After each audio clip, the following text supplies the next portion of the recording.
Naghain ng 3 magkakahiwalay na criminal case for cyber libel si Bea Alonzo sa Quezon City Prosecutor's Office ngayong araw May 2. Laban ito sa mga showbiz columnist at online hosts na sina Christy Fermin at OG Diaz.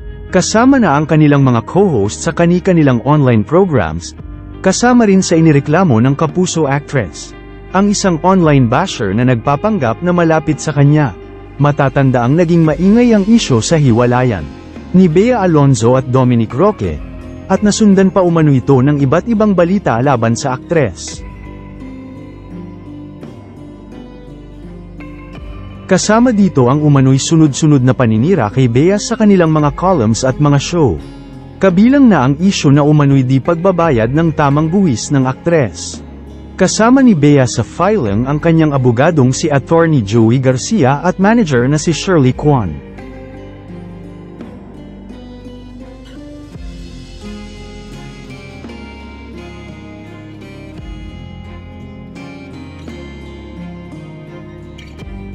Ayon sa complaint affidavit ni Bea na naging biktima siya ng mali, malisyoso at mga mapanirang impormasyon na mula sa nagpanggap na malapit sa kanya at pinag-usapan sa online shows ni na Christy Fermin at OG Diaz nang walang basehan.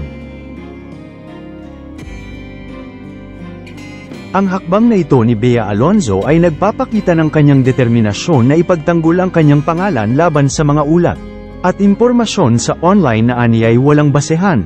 Sa ngayon ay wala pa rin reaksyon sina OG Diaz at Christy Fermin tungkol sa kaso na kanilang kinakaharap.